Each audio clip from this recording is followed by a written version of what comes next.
Good morning. It's Friday. What the heck is today? The 19th of February. We are getting close to cross country season, the last month of the third quarter. I think even Mr. Richards might have some words of information about soccer coming up. But what I want to do is bring some friends and colleagues in to impart some of their experience and knowledge for a few minutes with you guys about how best to navigate day-to-day stress, how we are each individually dealing with a lot of similar things that you guys are, and what works for us and what doesn't work for us, right? So that's kind of my theme. Being mindful means let's figure out what we're involved in today. Let's try to make today the best day we can have today. There will be different strategies we have to have for different days, different obstacles that we'll have that will come up either through testing, through school, through family issues, right? So we all get caught up in thinking and worrying about other things that have nothing to do with today necessarily, and then it ruins our day today. So one thing that's very important as we get to be as old as Mr. Richards is we stay nice and limber and strong. So we're going to do some stretching as we talk to you guys today. We're going to grab our toes and stretch our hamstrings. Now, I understand some people are very limber. I am just not. So some people can put their head on their knees. That's just not me. So we just do what we can do, right? And we don't care what anybody else is doing. If we can't do what they do, we do what we can do. So along the idea of being mindful, I want everybody to understand that whatever you practice gets stronger. So that's all about habits, right? Good habits that will try to keep us in the lane we need to be in.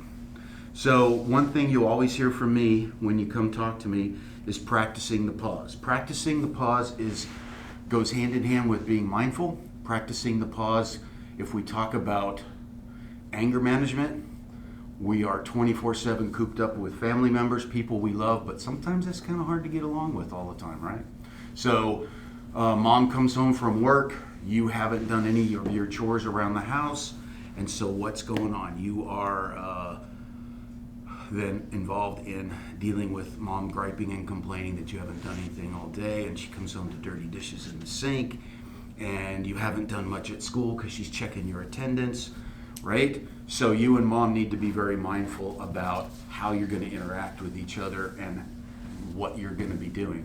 So practice the pause means being mindful that instead of reacting immediately to whatever emotion you have, being angry, being frustrated,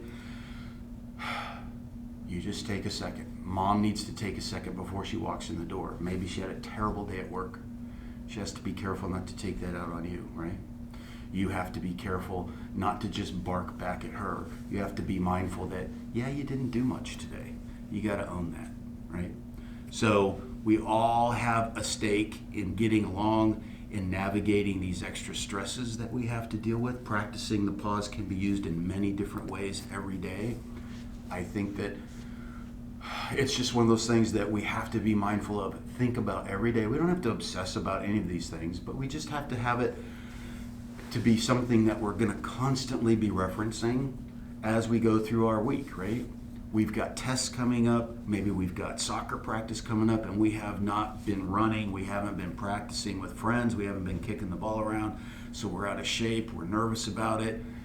You just get out there and do what you can do, right? So I'm going to pass it off to Mrs. Olson, and as we go around, just make sure that we're all mindful and we practice the pause, and whatever you practice gets stronger, right? So my tip that I've been practicing this school year even more than usual is getting out and being active and being outside. So I know that for myself, and maybe this is the case for you, maybe not, when I get stressed out, I want to eat junk food and I want to sit on the couch and scroll on my phone. And neither of those are healthy. So what I'm trying to practice doing, and I'm not perfect at it, but I'm trying to get better, is instead of grabbing some chips or something sweet and grabbing my phone, I have started going and grabbing my dog's leash and taking her for a walk. So It's great for so many things. For myself, I'm out, I'm getting fresh air, sometimes in the sunshine, sometimes in the rain, and my dog is super happy when she gets to go for a walk with me. So I have found every time that I've actually done that, I'm happier when I'm done, and I feel better about myself for not wasting all that time. So that's my tip for you. Just try to go outside. Even if you don't do anything, even sitting outside in the sunshine can help your mental focus and help you feel better so that you can try to focus on those things that are waiting for you when you're done.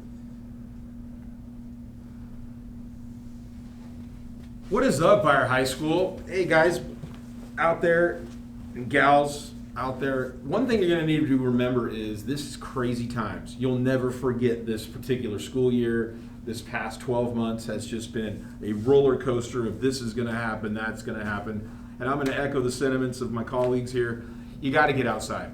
And when you do go outside, you don't have to go far. You can go, if you're on a deck of an apartment, go outside, notice something you haven't seen before. If you're one of my junior students or one of my freshman students, we've gone outside as part of our distance learning. And I told students to go look at something that you've never noticed before. Take a little spot at the ceiling and look at it and think that no one has ever seen that spot before. Literally, no one. You own that spot, right? And go outside and do that. Go outside and look for birds. You will be amazed that there won't be 5 minutes that go by that you do not see a bird. We just don't pay attention. We don't stop. My grandmother used to tell me that one of the greatest attributes you can have as a human being is to be able to see through the lens of others, right? We're not all dealing with this the same way. What might be easy for you is difficult for someone else. And what might be difficult for someone else is difficult even more so for another friend you don't know, even though they put on a facade of happiness and everything seems to be okay. It may not be.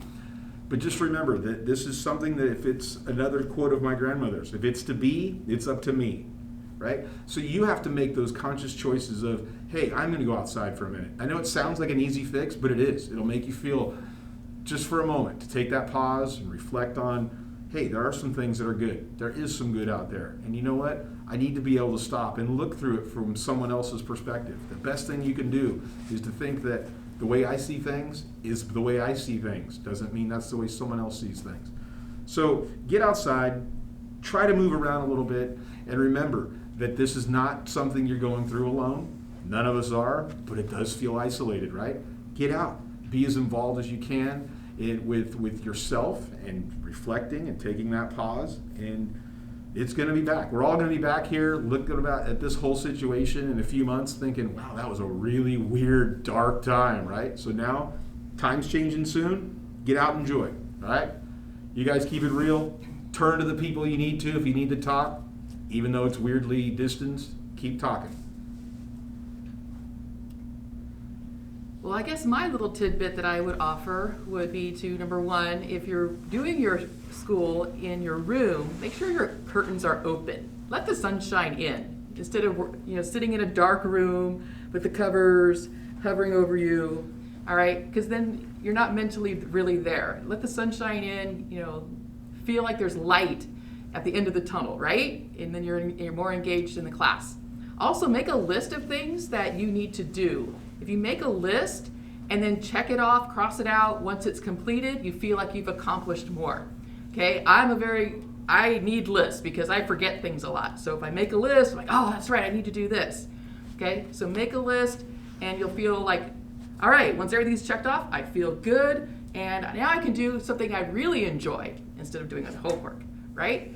So make it a reward system. Once I finish my list, I can do what I'd like to do, whether it's go outside, play my video games, whatever that is for you.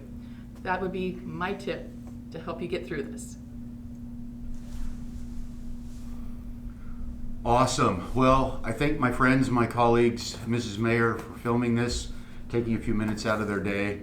We care about you, we think about you, and we can't wait to see you guys. I'm remaining hopeful that we might see some normalcy back on campus before the end of the year, but you don't know. Hope springs eternal, right? So have a good day, a good weekend.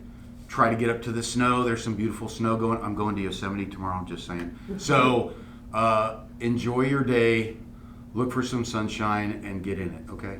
Bye. See ya. Adios.